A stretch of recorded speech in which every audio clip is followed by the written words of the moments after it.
My parents sold the land I'd been paying taxes on for a decade to my cousin for $100. Family helps family, they said. So I called my lawyer about the access road, and their faces turned pale when... The thing about betrayal is that it rarely comes as a thunderclap. Usually it's served with a smile, maybe even a glass of wine on a perfectly ordinary Tuesday evening. I'm Sophie, and I've spent the last decade paying property taxes on a piece of land that was supposed to be mine. Not just any land, 2 acres of pristine woodland adjacent to my parents' house, complete with a babbling creek and enough space to build the home I'd been sketching in notebooks since college. More wine, honey? My mother, Bethany, tilted the bottle toward my glass, her smile practiced and pleasant. The kitchen smelled like her signature pot roast, the same recipe she'd been making for Sunday dinner since I was old enough to remember. I'm good. I watched her carefully, noting how she avoided my eyes. So what's this big news you wanted to tell me? Dad cleared his throat, pushing his potatoes around his plate. Well, sweetheart, we've been thinking about family lately, about helping those in need. The pit in my stomach grew. I'd seen this coming somehow, felt it in the way they'd been dodging my calls about finalizing the land transfer. We sold the property to Cade, Mom announced, taking a deliberate sip of her wine. He's had such a rough time since the divorce, and family helps family. The fork froze halfway to my mouth.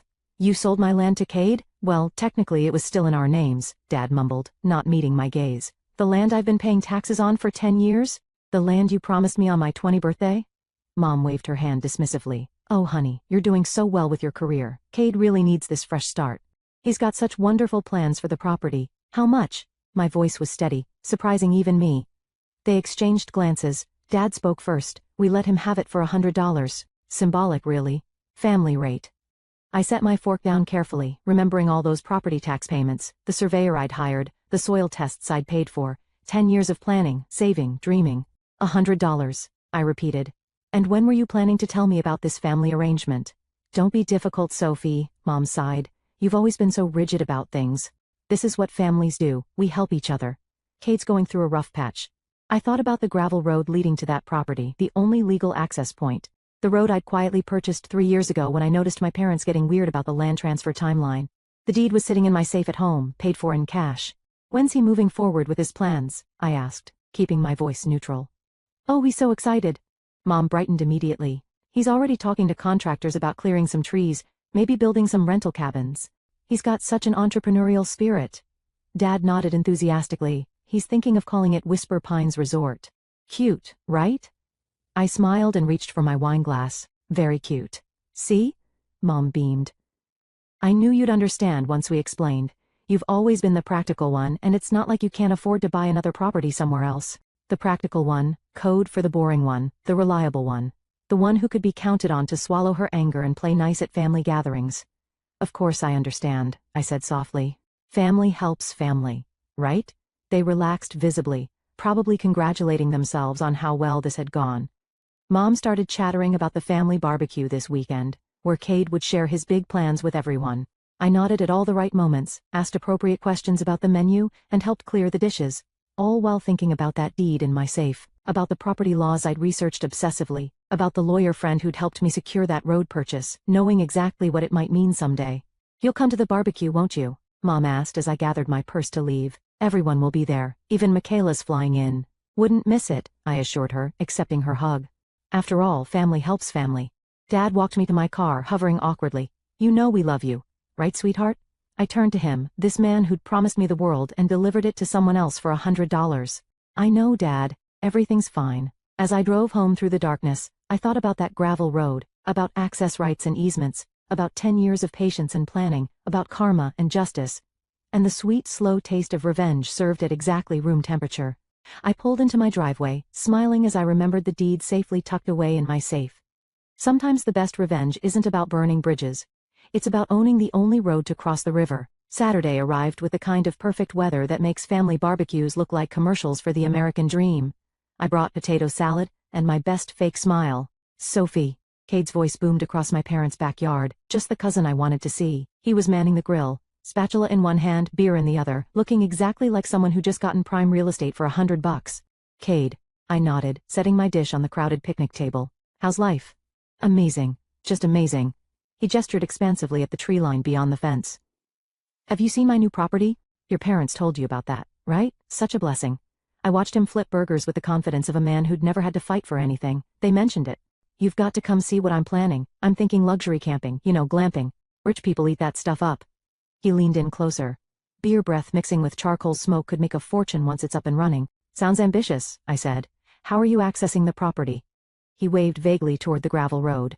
Oh, the usual way, through there. Interesting. My sister Michaela appeared at my elbow, rescue written all over her face. Sophie, thank God you're here. Help me grab more ice from the garage. In the cool darkness of the garage, Michaela turned to me. You okay? You look like you're ready to commit murder with a spatula. I'm fine. I busied myself with the ice bags, just enjoying our family's special brand of justice. Mom told me about the land. She hesitated. That's pretty messed up. Yeah, well, Karma's a patient lady. Back outside, Bethany was holding court, showing off Cade's preliminary sketches to our assembled relatives. Look at these darling cabin designs and the community fire pit area, so thoughtful. Speaking of thoughtful, Cade called out, Sophie, you're good with numbers, right? Maybe you could help me with the business plan since you're practically my neighbor now.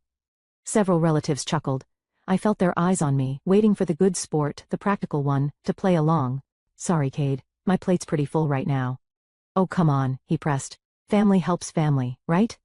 I met his eyes. Exactly. Family helps family. Shanice, Cade's sister, appeared beside me with 2 glasses of sangria. Here, she said, handing me one.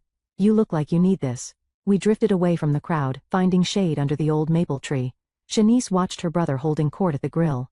I didn't know you'd given up the land, she said quietly. I took a long sip of sangria, interesting choice of words. She turned to study my face. What does that mean?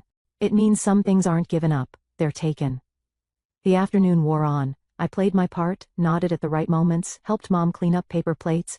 I watched Cade sketch his dreams in the air with confident hands, watched my parents beam with pride at their generosity. You're being awfully quiet, Dad said as I helped him stack chairs. Everything okay? Just tired, I said. Long week at work. You work too hard, sweetheart. You should relax more like Cade. He knows how to enjoy life. I set the last chair down carefully. Yeah. Must be nice to have everything handed to you. Sophie, I should head out.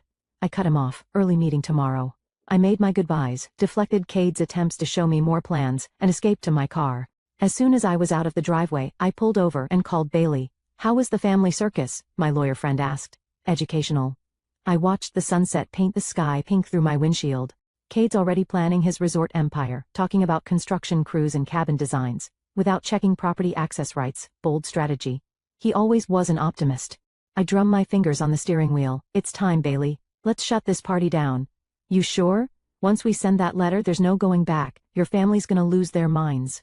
I thought about 10 years of tax payments, about Cade's smirk at the grill, about my mother's dismissive wave when she announced they'd sold my future for pocket change. They lost their minds when they thought they could steal my land, and I'd just smile and take it. Send the letter. All right, boss. I'll draft it tonight. Want me to make it extra lawyer-y and threatening? Make it beautiful, I said, starting my car. Make it sing. As I drove home, I thought about Cade's dreams of luxury camping, about access roads and property rights, about the look on his face when he realized his $100 deal came with $1 million problem. Sometimes karma needs a little help, and I was more than happy to lend a hand. Bailey's letter arrived on my desk the next morning, crisp and professional on her firm's letterhead. I ran my fingers over the embossed logo while she watched from across her desk. It's perfect, I said, scanning the carefully worded paragraphs, especially the part about criminal trespassing charges. I particularly enjoyed citing the property codes. Bailey grinned. Nothing says fuck you quite like legal citations. I signed where she indicated, and she slipped the letter into an overnight envelope. You know your phone's going to explode when this hits. Right? Already prepared for that. I held up my personal phone, set to do not disturb, except for you and my boss. Back at work, I threw myself into spreadsheets and client meetings, trying to ignore the ticking clock. The letter would arrive tomorrow morning. Meanwhile, Cade's Facebook posts kept popping up in my feed, shared by enthusiastic relatives. Just met with the architect. Whisper Pines Resort is becoming reality. Blessed entrepreneur life. I scrolled past photos of him pointing at trees, standing importantly with rolled-up blueprints, posing with various contractors. Each post collected dozens of supportive comments from our family. So proud of you, nephew, Mom had written, following your dreams. My phone buzzed. A text from Michaela. Saw Cade's posts. You okay? Never better, I replied. Just wait. The next morning, I was in a budget meeting when my phone lit up with Cade's name. I declined the call. Then another and another. Everything all right? My boss asked, noticing my distraction. Family drama, I said. Nothing urgent. By lunch, I had 17 missed calls and 32 text messages. I opened the most recent one from Cade. Hey Soph, got a weird letter here. Something about the road? Call me a sap. Mom's messages were less restrained. What are you doing? Call me immediately, young lady. This is ridiculous, and you know it. I forwarded them all to Bailey, who responded with a popcorn emoji. My office phone rang. The reception desk. Sophie, your mother's on line 1. She says it's an emergency. Take a message, please. I'm preparing for the Johnson presentation. 5 minutes later, Sophie, your father's on line 2. I worked late. Deliberately missing dinner time. Prime drop-in hours for angry relatives. When I finally got home, I found Shanice sitting on my front porch. Interesting day, she said, standing as I approached. How long have you been waiting? About an hour. Figured you were avoiding everyone. She held up a bottle of wine. Thought you might need this. I let her in. Grateful she'd brought wine and not recriminations. We settled in my kitchen, and she poured generous glasses. Kate's losing his mind, she said. He's already paid the architect and put deposits down with contractors. Sounds like poor planning on his part. Mom and Dad are saying you're being spiteful. I took a long sip. Funny how enforcing my legal property rights is spiteful, but stealing my land is helping family. The road's really yours? Shanice asked. Legally. I pulled the deed from my kitchen drawer and handed it to her. She studied it, whistling softly. You bought this 3 years ago in cash? I'm the practical one, remember? I plan ahead. She handed the deed back, shaking her head. You knew they might do this, I suspected. They'd been weird about the land transfer for years. Always had excuses why we couldn't finalize it. While you paid the taxes and the surveys and the environmental studies and my phone buzzed again. Cade? Shanice glanced at the screen. He's called me 6 times today, keeps talking about lawyers. He should definitely talk to lawyers, I said. They'll tell him the same thing Bailey's letter did. He has no legal right to use that road without my permission, and you're not giving permission. Oh, I might, I smiled, for the right price. Shanice's eyes widened. You're going to make him pay? Family helps family, right? I'm helping him understand property laws. She laughed despite herself. You're evil.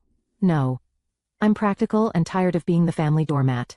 My phone lit up again, this time with a text from Bailey. Your mother just called my office. Tried to argue adverse possession rights. I think I made her cry with property law specifics. They're not gonna let this go easily, Shanice warned. They don't have a choice. I refilled our glasses. The law's on my side, and for once, I'm not backing down. What's your endgame here? I thought about 10 years of dismissed dreams, of casual betrayals wrapped in family obligation, of smirking entitlement at a barbecue grill. Justice, I said simply, at market rate. I scheduled the meeting for Saturday morning at my house. Neutral territory, Bailey had advised, but somewhere I'd feel comfortable. I set out water, coffee, and a plate of store-bought cookies nobody would touch. They arrived as a group, Mom, Dad, and Cade. Perfect attendance for the reality check convention. Before we start, I said as they settled onto my living room furniture, I have Bailey on standby for a conference call if we need legal clarification. We don't need lawyers, Mom snapped. We need you to stop this nonsense. Cade leaned forward, all charm. Come on, Soph, we can work this out. Family? If you say family helps family one more time, I'm calling Bailey immediately. Dad cleared his throat. Sweetheart, we understand you're upset about the land. No, you really don't. I pulled out a folder. But let's focus on the current situation. Cade bought property with no legal access point. The only road in belongs to me. It's a family road, Mom protested. Actually, it's not. Here's the deed. I slid it across the coffee table. Purchased 3 years ago, completely separate from the adjacent properties. Cade grabbed the paper, scanning it frantically. This can't be right. The realtor said. The realtor wasn't selling you road access. My parents were selling you landlocked property. So what do you want? Kate demanded. Money? I smiled. Now we're talking business. Yes. I'm willing to sell a right-of-way easement. How much? Dad asked quietly. $75,000. Mom's coffee cup clattered against its saucer. Cade shot to his feet. That's insane, he shouted. It's a gravel road. It's the only legal access to property you plan to develop into a resort. I kept my voice level. Without it, you have unusable land. You're trying to ruin me, Kate accused. No, I'm charging market rate for an essential business asset. Isn't that what entrepreneurs do? Mom was crying now, dabbing her eyes with a tissue. I can't believe you're doing this to family. Interesting. I opened another folder. Let's talk about what family does. Like these text messages from Dad, promising me the land, or these emails from Mom about my tax payments, or this notarized statement about verbal contracts and fraud. The room went very quiet. You kept all that? Dad whispered. I'm practical, remember? I document everything. Cade paced the room. This is blackmail. No, it's business. You want to build a resort? You need road access. I'm offering it for a price. We can't afford that, he said. Then I guess Whisper Pines Resort is staying a whisper. Mom stood up, hands shaking. You've changed. You've become hard, calculating. I've become like you, I interrupted. I learned from the best, Mom, all those years, watching you manipulate situations. Watching you play favorites. Watching you dismiss my work and my dreams because they weren't flashy enough. That's not fair, Dad protested. Fair? I laughed. Was it fair to let me pay taxes for 10 years on land you gave away for $100? Was it fair to promise me something you never intended to deliver? Cade slumped onto the couch. I can't lose this opportunity. I've already invested so much. Sounds like a you problem. I gathered my papers. The offer stands. $75,000 for permanent road access rights. Take it or leave it. We could sue, Mom threatened. Please do. Bailey would love to depose everyone about the land fraud. Dad stood up slowly. Sophie, please. We're your parents. Yes, you are. And you taught me everything I know about family loyalty. They left in a cluster of slammed doors and tearful accusations. Through my front window, I watched them huddle in my driveway, gesturing angrily. My phone buzzed. A text from Bailey. How'd it go? About as expected, Mom cried. Cade raged. Dad looked disappointed. I stayed calm, proud of you. Want to get drunk? Not yet. Still have work to do. I watched my family finally drive away, then went to my home office. Time to file the official notice of road access restriction with the county. Bailey had the paperwork ready. My phone buzzed again. Shanice, just heard from Cade. You really asked for $75K? Fair market value for commercial access rights. He's freaking out. Says you've ruined everything. I thought about 10 years of ruined dreams, of dismissed hopes, of practical plans derailed by family favoritism. Karma takes notes, I texted back. And eventually she presents the bill. I looked out my office window at the gravel road, simple and unassuming. Sometimes the biggest weapons are the quietest ones. Sometimes justice wears work boots and carries a property deed. And sometimes, family helps family learn the hardest lessons of all. The security camera notification pinged my phone at 6:43 a.m. I watched the live feed as Cade's truck crept down my gravel road heading toward his useless piece of paradise. I texted Bailey, got him, clear as day. Timestamp and everything. She replied instantly on it. Filing the injunction today, send me the footage. I'd installed the cameras the day after our meeting, knowing Cade's ego wouldn't let him follow the rules. 3 days later, here he was proving me right. My phone rang. Mom, before you start, I said, answering. I have video evidence of Cade trespassing this morning. He's just trying to check his property through my private road after receiving legal notice not to. The whole family is talking about this, she hissed. Your Aunt Ramona called me crying, said you're destroying Kate's future. Funny how nobody cried about my future. That's different. You're right. It is different because I actually paid for my property. She hung up. 10 minutes later, my sister Michaela called. So, she said. I just got a novel-length text from Mom about your reign of terror. How's the weather in Chicago? Don't deflect. Are you really going through with this? I forwarded her the security camera footage. She went quiet for a moment. Is that Kate seriously trying to sneak through at dawn? Yep. With a trailer full of construction materials. Jesus. She sighed. You know they're saying horrible things about you at the weekly family dinner? Good thing I wasn't invited then. Sophie, don't. You got out. Remember? Moved to Chicago. Built your life. I stayed. Played by their rules. Paid my dues. Look where it got me. Later that afternoon, I drove by the property. Cade's truck was parked just off the main road, and he was hammering something into the ground near the property line. I pulled over and got out. That better not be on my road. He jumped, nearly dropping his hammer. It's my property marker. I walked closer. The stake had Whisper Pines Resort coming soon burned into it with Cade's name underneath. Your property starts 6 feet that way. I pointed past the stake. This is my road easement. You can't stop progress, Sophie. He gestured at the woods behind him. This is happening whether you like it or not. I pulled out my keys and approached the stake. Actually, I can stop progress. I scratched his name off the wood with my car key, and I will. Real mature. He sneered, says the man sneaking in at dawn like a teenager missing curfew. His face reddened. I've got investors waiting. Real estate agents interested. You're messing with my life. Karma's funny that way. This isn't karma. This is you being a bitter. Choose your next words carefully, I interrupted. Bailey's already filing an injunction over your trespassing this morning. He paled slightly. You were watching? Security cameras. Welcome to the 21st century. I got back in my car, but he rushed to my window. Wait, maybe we can negotiate? $75,000. Non-negotiable. That's robbery. No. Robbery is stealing someone's future and selling it for $100. I drove away, leaving him standing by his sad little stake. My phone buzzed with a text from Shanice. Heads up, Cade's telling everyone you scratched up his property marker. Mom's having a meltdown. Good thing I got that on my dash cam then. You're scary prepared. I learned from watching them. At home, I found a formal-looking letter in my mailbox. Inside was a badly written legal threat from some strip mall lawyer Cade had hired. I forwarded it to Bailey, who responded with several crying laughing emojis. Want me to send him the Bar Association's ethics guidelines? She offered. Save it for court. That evening, I walked down my gravel road listening to the crunch under my feet. A family of deer crossed ahead of me, unaware they were trespassing on contested territory. My phone buzzed again. Dad this time. The family's falling apart. His text read, "Please reconsider." I thought about all the family dinners I'd sat through, swallowing my pride along with Mom's pot roast, about the casual cruelties dressed up as family loyalty, about 10 years of patience worn paper thin. The family fell apart long ago, I wrote back. We just pretended it hadn't. I turned off my phone and kept walking, counting my steps on the gravel road that had become my line in the sand. Behind me, the sunset on another day of family drama. Ahead, the property line marker lay on its side, my key marks glinting in the fading light. Sometimes the hardest battles are fought on the quietest battlefields, and sometimes victory sounds like gravel crunching under determined feet. Shanice showed up at my office during lunch, clutching a manila envelope and looking nervous. You need to see this, she said, sliding into the chair across from my desk. Mom's been keeping secrets. Inside the envelope were bank statements, loan documents, and a promissory note, all in Aunt Ramona's handwriting. Cade borrowed $90,000 from Mom 3 months ago, Shanice explained, promised to pay her back double once the resort started making money. I spread the papers across my desk. Let me guess, right before he made the deal with my parents? Bingo. He told Mom he had inside information about prime development land, said it was a sure thing, inside information. I laughed. You mean he knew my parents would sell him my property for nothing? There's more. Shanice pulled out a newspaper clipping. Found this in today's classifieds.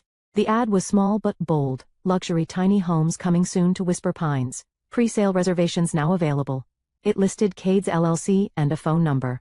He's taking reservations? I sat back. Without having legal access to the property?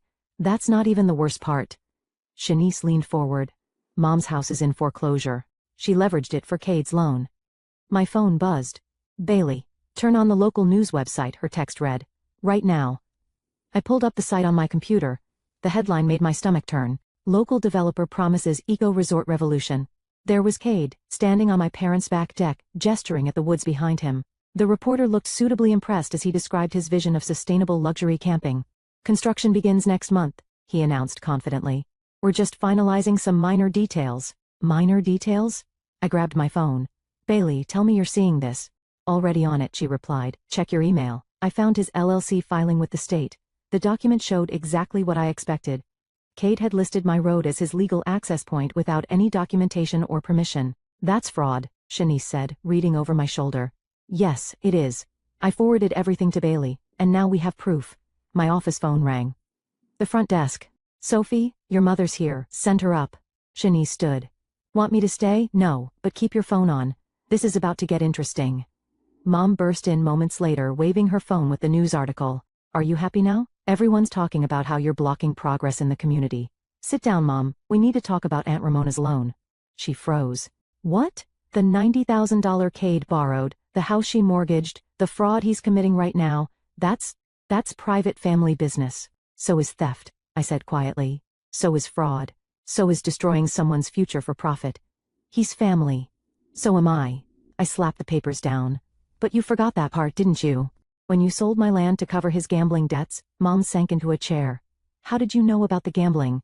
I didn't until just now, but thanks for confirming it. My phone buzzed again. Bailey had found more. Cade's LLC had already collected reservation deposits from 12 people. He's taking money, I told Mom, for property he can't legally access. That's criminal fraud. You're going to send him to jail? Your own cousin? No, Mom. His choices are sending him to jail. I'm just refusing to be his accomplice. She started to cry, but I developed an immunity to her tears. Here's what's going to happen, I said. You're going to call Dad and Cade. Meeting at my house 7 tonight. Bailey will be there. Lawyers aren't necessary in family. Lawyers became necessary the moment you decided to steal from me. I stood up. 7. Don't be late. After she left, I called Bailey. Found anything else? Oh, honey. You're going to love this. His LLC filing includes plans for a restaurant, health department applications, liquor license requests, all using your road as access. Want to guess how many permits that requires and how many he doesn't have? Bingo. Want me to drop the hammer tonight? I thought about Aunt Ramona's house. About 12 innocent people's deposits. About 10 years of patience and planning. Bring everything, I said. Time to end this. My phone lit up with a text from Michaela. Just saw the news. Holy shit, sis. Watch this space, I replied. Tonight's gonna be interesting. I looked out my office window at the autumn sky, thinking about karma and justice and the price of betrayal. Some people learn through love, some through loss, and some through legal documents served with a side of revenge. Tonight, class was in session. Bailey arrived first, carrying a briefcase that probably cost more than Cade's $100 land purchase. Ready for this? Born ready. I adjusted the water pitcher on my dining room table. How much trouble is he in? Legally, enough to make your revenge look like mercy. The doorbell rang. My parents entered first, followed by a sullen Cade. No one sat down. Before we start, Bailey said, opening her briefcase, I should mention I'm recording this meeting. Of course you are, Mom muttered. Let's begin with the fraud, Bailey continued, laying out documents. Mr. Cade, you've collected deposits for property access you don't legally have. That's criminal misrepresentation. I was going to work something out, Cade protested. With whose money? I asked. Aunt Ramona's retirement fund? Dad's head snapped up. What? Show them, Bailey. She pulled out the loan documents. $90,000 borrowed against Ramona's house, currently in foreclosure proceedings. Mom sank into a chair. Cade, you said that was handled. It will be. Once the resort? The resort that can't legally exist, Bailey interrupted. The one you're advertising without permits? The one collecting deposits without access rights? I can explain. Please do, I said. Explain how you convinced my parents to sell you land you knew you couldn't use without my road. Explain the gambling debts you're trying to cover. Explain why Aunt Ramona's about to be homeless. Silence fell like a hammer. Gambling debts? Dad whispered. Cade's face went red. That's private. Nothing's private anymore, Bailey said. Not the casino markers, not the online betting accounts, not the LLC fraud. Want to guess how many years that adds up to? You're bluffing, he snarled. Bailey played a voicemail on speaker. Cade, it's Mom. The bank called again. They're taking the house. You promised you'd fix this. Please call me back. More silence. Here's the deal, I said. 2 options. Option 1, I press charges. All of them. You go to jail, Aunt Ramona loses everything, and those 12 deposit-paying customers become witnesses for the prosecution. Option 2, Dad asked quietly, you sign the land back to me. I'll pay the $100 just to keep it clean. Then I'll grant you a one-time access permit to remove any equipment you've already moved in. That's blackmail, Cade shouted. No, Bailey corrected. That's mercy. Because option 1 includes notifying the Gaming Commission, the state attorney's office, and the real estate board. You can't prove actually, I cut in, we can. Want to see the paperwork, the bank records, the security footage of you trespassing, the falsified LLC documents? Mom started crying again. Sophie, please, he made mistakes, but what? He's family? That excuse is getting pretty thin, Mom. Dad cleared his throat. We thought you'd do the right thing. Let him use the road. I'm doing the right thing. I'm stopping him from destroying more lives. I turned to Cade. Sign the papers or face the consequences. Your choice. This isn't fair, he whispered. Fair? I laughed. Was it fair to steal my land? To gamble away your mother's house? To take deposits from innocent people for a resort you can't build? Bailey slid the transfer papers across the table. Sign here and here. Initial here. Kate's hand shook as he picked up the pen. You've ruined everything. No. You did that all on your own. I'm just making sure you don't take anyone else down with you. The signatures took 5 minutes. Bailey notarized them on the spot. One more thing, I said, pulling out my checkbook. This is for Aunt Ramona. Enough to cover 3 months' mortgage while she figures things out. Why would you? Mom started. Because, unlike some people, I actually know what family means. They left in a cluster of defeated shoulders and silent accusations. Through my window, I watched Cade punch his steering wheel before driving away. Well, Bailey said, packing up. That was fun. Drink? God, yes. My phone buzzed. Shanice, Mom just called. Said Cade signed everything over. You okay? Better than okay. Check your email. I just sent Ramona's mortgage payment. You didn't have to do that. Yes, I did. Because that's what family actually does. Bailey poured 2 generous glasses of wine. To justice served cold, to karma, I corrected. And to owning the road, less traveled.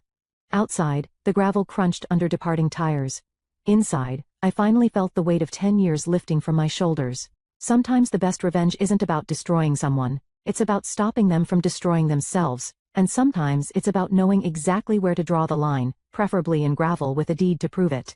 The autumn leaves crunched under my boots as I walked the property line, measuring tape in hand.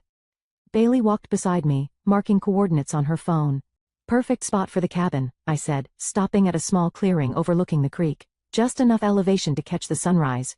Your architect's gonna love this. She snapped a photo. How's Aunt Ramona settling into her new place? Good. The apartment's smaller, but she says it's peaceful. No more debt collectors calling.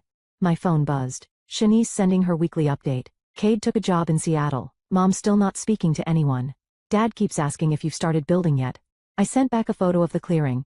Starting next week, tell him he's welcome to watch from his back porch. The sound of gravel crunching made us turn. A familiar truck approached. Dad driving slowly down my road. Didn't expect this, Bailey muttered. He parked and got out, looking uncertain. Your mother said you were out here today. Just planning the cabin location. I gestured at the clearing. Wanna see? He followed us up the gentle slope, hands in his pockets. Nice view, same one I've been looking at for 10 years. He winced. Sophie about that. Dad, don't, no, let me finish. He took a deep breath. We were wrong. Not just about the land, about everything. The way we treated you, the way we favored Cade, the way you dismissed every sacrifice I made. Yes. He looked at the creek below. Your mother's still processing, but I needed to tell you. I'm proud of you. For what? Destroying the family's dreams of a luxury resort? For standing up for yourself? For being smarter than all of us? He smiled slightly. For being practical. Bailey discreetly wandered away, giving us space. I got the permits approved yesterday, I said. Breaking ground next week? Single cabin? For now. Maybe a guest house later if Michaela visits more. He nodded at the measuring tape. Need help with those measurements? I handed him the tape. Hold that end by the oak tree. We worked in comfortable silence, marking boundaries and discussing drainage patterns. He pointed out where the morning sun would hit best, just like he used to when I was little. My phone buzzed again. Michaela.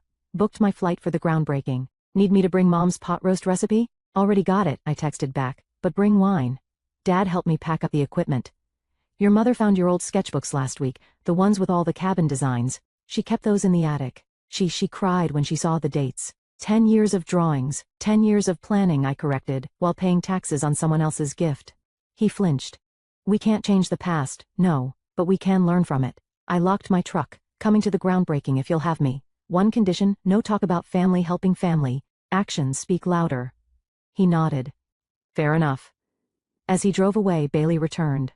Well, that was unexpected. Life usually is. I looked at the clearing again. Want to hear something funny? This spot, it's exactly where Cade wanted to put his resort's main lodge. Karma's got a sense of humor and good taste in real estate. That evening, I sat on my porch with a glass of wine watching the sunset paint the sky over my property. My property, legally, finally, completely. Shanice texted, found more of Cade's old plans. He was going to name the main road McBride Lane. New plan, I wrote back. I'm calling it Karma Court. Perfect.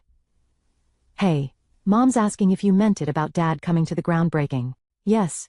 But tell her the invitation list is like my road. Private property. I opened my laptop, reviewing the cabin plans one last time before submitting them to the contractor. Simple, sustainable, mine. My phone lit up. Aunt Ramona. Thank you for the housewarming plant. It's beautiful. Like you taught me, I replied. Sometimes you have to prune back the dead wood to let new things grow. The evening grew darker, but I stayed on the porch listening to the creek and the rustling leaves. Tomorrow, I'd meet with contractors, review material costs, start the actual work of building something new. But tonight was for sitting quietly, sipping wine, and appreciating how karma sometimes works like water, flowing slowly, steadily, inevitably finding its level. And sometimes, just sometimes, karma sounds like gravel crunching under the wheels of justice, leading exactly where it's supposed to go, home.